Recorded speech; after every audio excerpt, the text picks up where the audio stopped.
This is PolarPro's new Cineblack filter for iPhone. I'm not sold on it yet. Let me explain.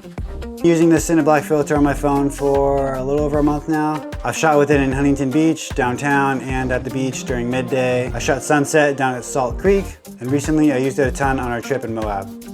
Now I know the intention of this filter was to kind of help emulate that kind of film look for your iPhone photos. And it does give a certain look to the photos, which is more obvious in some lighting situations than others, which for me is both good and bad. So I'll show some examples in just a minute so you can see what I mean.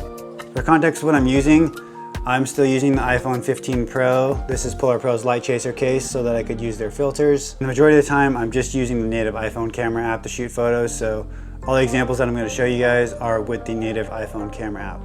But just real quick, as you'd expect with any PolarPro product, this thing is really good build quality. I mean, the finishes are really nice. The coating on the glass is really nice. I was surprised when I first opened it though, because when I pulled it out of the box and I was comparing it side by side to the UV filter, it honestly looked exactly the same.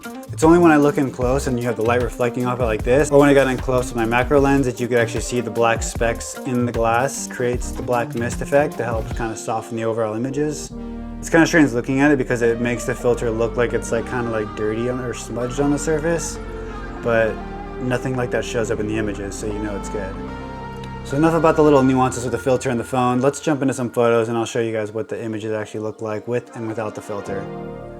So this first image I shot when we were down at Salt Creek. We were walking down towards the tunnel at sunset, so the sun was coming through really nice, which gave it a nice glow. This image over here on the left, this one's showing, you can see all the like glowing effect around the tunnel itself, and then especially above the tunnel here in the tree line. There's just like a lot of like soft kind of glowiness on the image. And then the one on the right is with no filter, so that one's, it's a much harsher line. You don't have that glow up here in the tree line. You can just see between them. This one's a bit darker.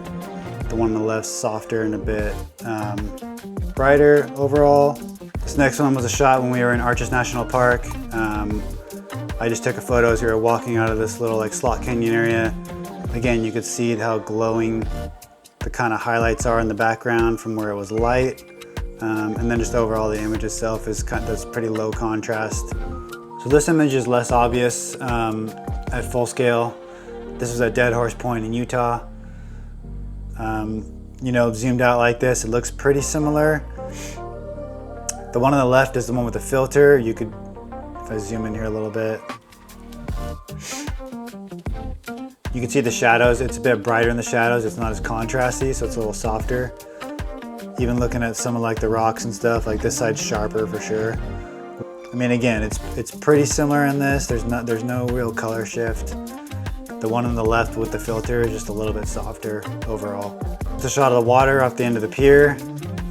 Getting a lot of cool kind of light bounces in there, but this is what I mean when there's almost like a lot going on. So all these little reflections here have these little glow on them, which is kind of cool, but I mean, it's just kind of a lot going on right there.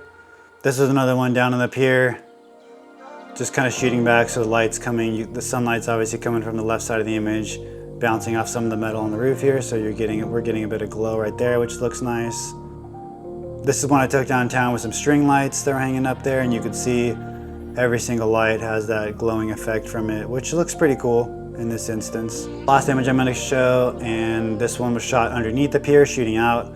The sun's off to the left side. You can see the glow here on the pylons and the pylons on the pier. And going out, the image looks decent, but it's definitely way softer than what I would typically expect shooting this, and I've shot this many times before. And then just applying kind of a simple edit in Lightroom to kind of give it more of a glowy film vibe.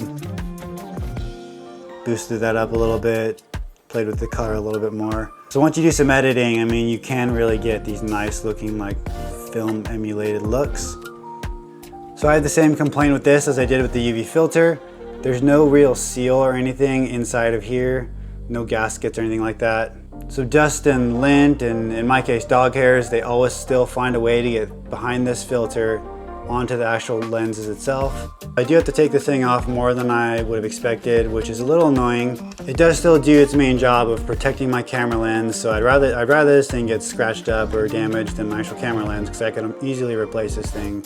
And lastly, one other thing that's been popping up recently, which I have never had pop up before on this phone. When I'm in the camera app, I'll get a little message on the top of the screen that says clean the camera lens, which, oh, you saw it, it was right there for a second, now it's gone, and there's a little bit of dust on my lens, but I've had worse on there and I've never seen that message come up. So I'm wondering if the black mist diffusion in the filter is being misinterpreted by the camera app, thinking that it's dirty or smudgy or something, and that's what's causing it to have that message pop up, which is kind of strange. So ultimately, after looking at some of the photos, am I sold on it? Honestly, not yet. Don't really like how soft it makes the images look sometimes. It's a little like too much softness to where it almost looks like it's like blurry. And I know that's kind of the intention with the film look. They're typically softer, low contrast images. I could also say the same for the highlights. I do like the way that the highlights are softened and kind of have that like glowing effect and kind of roll off a little bit better. So while this can be a cool effect, it's also kind of a trade-off. Again, if there's too much going on and it's just little soft patches everywhere. But really, that's just a personal preference. I mean, if some people are like really into like the film look, like they might really like that.